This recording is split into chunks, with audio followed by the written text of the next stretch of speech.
Romantic प्यार की ये कहानी।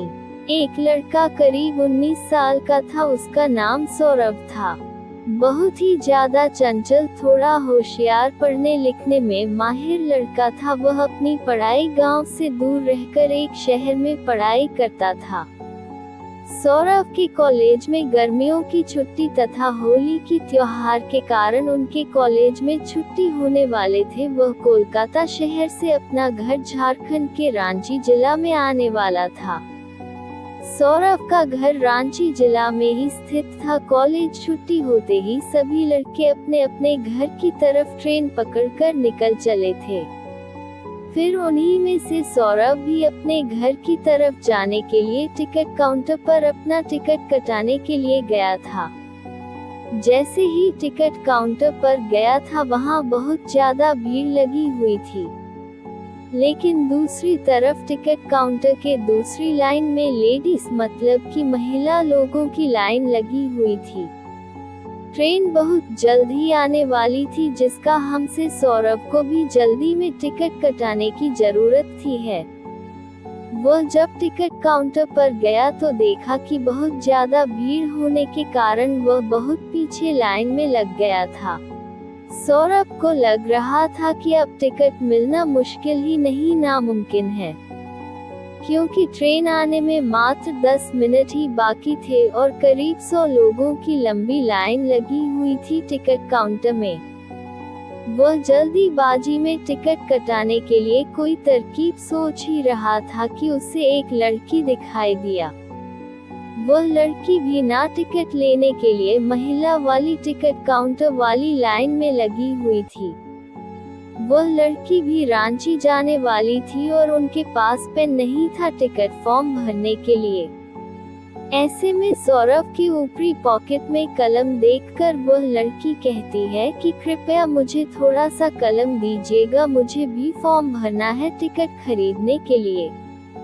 उसके बाद सौरभ कहता है, मैं लिखने के लिए कलम तोड़ दे दूंगा, लेकिन कृपया करके मेरे भी टिकट वश में भाग लीजिए। आप ही उसी स्टेशन तक जाएगा जिस स्टेशन से मुझे घर जाना है।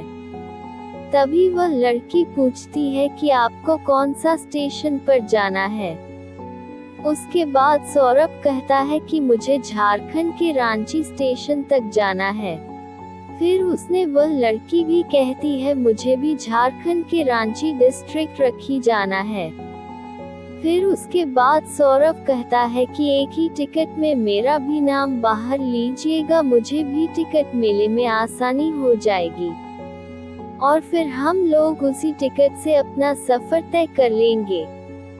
लड़की सोनू का बात मान जाती है। वह कहती है कि ठीक है, मैं आपका टिकट अपनी टिकट नहीं मिलाकर ले लूंगी। फिर सौरभ अपने पॉकेट से पैसे निकलता है। उस लड़की को देखा है ताकि वह टिकट उसके बदले भी कटाते हैं। हम दोनों आदमी टिकट लेकर दौड़े दौड़े ट्रेन के पास आता है। जैसे ही ट्रेन में दोनों आदमी चलते हैं, ट्रेन को 1 मिनट में अपना इंजन चालू करके चल पड़ती है।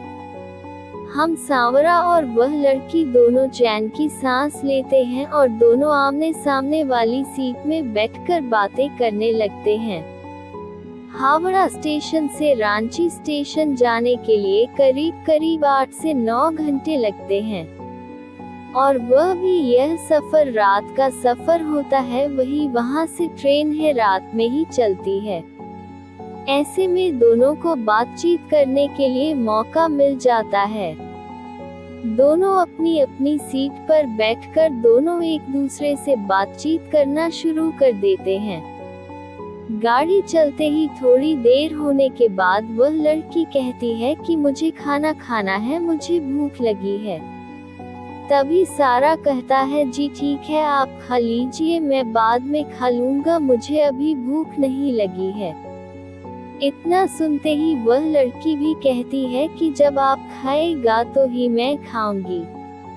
कभी सौरभ पूछता है, क्या ऐसी क्या बात है कि जब भी मैं खा लूंगा तुम खाएगी ही।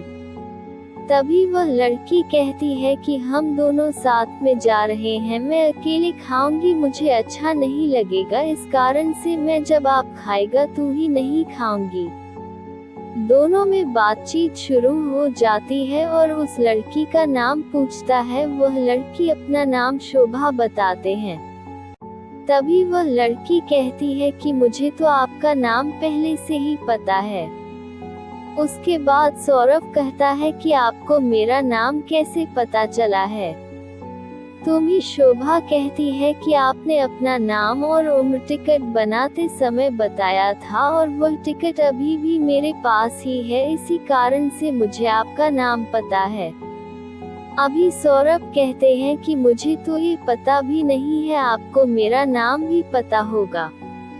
मुझे तो याद भी नहीं है कि मैं अपना नाम आपको कभी बताया भी होगा। तभी वह लड़की कहती है कि आपने तो बताया था, मुझे अभी भी जानती है। रात बहुत ज्यादा हो जाता है, दोनों अपनी अपनी सीट पर सो जाते हैं। सुबह के 3 बजे नींद टूटती है दोनों का। उसके बाद दोनों अपना अपना पानी की बोतल से अपना सामान होता है और फिर दोनों एक दूसरे से बातचीत करना शुरू कर देते हैं। ऐसी बात करते करते सुबह के 6 बजे बज जाते हैं। दोनों की ट्रेन अपना गंतव्य स्टेशन पर पहुंचने वाली होती है। दोनों सोचते हैं कि अब तो हमें एक दूसरे से अलग हो जाना है। सौरभ वो लड़की बहुत पसंद आती है, मतलब किसानों को शोभा बहुत पसंद आती है और शोभा को भी सौरभ बहुत पसंद आता है। लेकिन दोनों बिना कुछ बात किए एक दूसरे से जाने के लिए तैयार हो जाते हैं।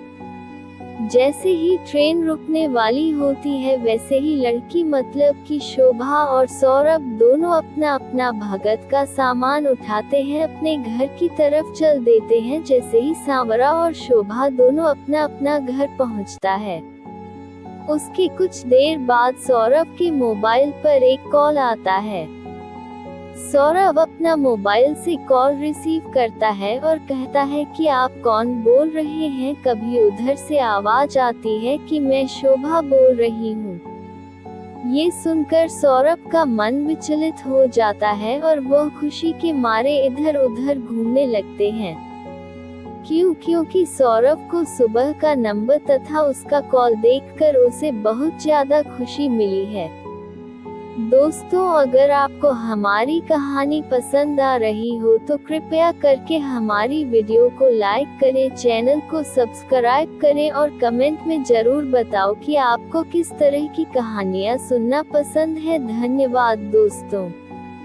तभी सुबह मोबाइल पर कहती है कि आपने अपना घर पहुंच लिया है। तभी सौरभ करता है कि हाँ, मैं 1 घंटा पहले ही अपना घर पहुंच चुका हूँ। उसके बाद सौरभ शोभा से पूछता है कि आपने अपना घर पर पहुंचती है। तभी शोभा कहती है कि मैं भी 1 घंटे पहले ही पहुंच चुकी थी, मुझे नहाने और फ्रेश होने में टाइम लग गया था, इसलिए मैं 1 घंटे बाद फोन कर रही हूँ। अब दोनों में खूब अच्छी तरह से बातचीत होने लगी है। दोनों मिलकर हम दिन भर रात भर मिलकर बातें करते रहते हैं और आप दोनों को एक दूसरे से काफी ज्यादा मित्रता और एक दूसरे में प्यार होने लगा था रखना। एक दूसरे से मिलने के लिए एक दिन जरा सी स्टेशन पर बुलाया और स्टेशन के बाजू में एक पार्क था, वही दोनों एक दूसरे से मिलने का समय भी फिक्स किया था। फिर दोनों मिलकर आती कहाँ से बातचीत करते हैं, दोनों एक दूसरे को समझते हैं तथा एक दूसरे को प्यारा अथवा किस करते हैं। उसके बाद दोनों अपनी शादी के लिए अपने अपने घर वाले को कहते हैं। घर वाले दोनों के घर वाले से बातचीत करते हैं और शादी के लिए राजी हो जाते हैं। ये सुनकर सोने का मन में खुशी का ठिकाना नहीं रहता है और अपनी शादी के बारे में सुनते ही दोनों को खूब जमकर बातें करने लगते हैं। उसके कुछ ही देर बाद दोनों की शादी हो जाती है और फिर दोनों एक दूसरे के साथ उसी तरह सेवा से एक परिवार के साथ रहने लगते हैं। दोनों का रिश्ता एक बहुत ही ज्यादा बेहतरीन और बेहतर ढंग से निभाया जा रहा था, क्योंकि दोनों एक दूसरे से बेहद ही ज्यादा प्यार करते थे।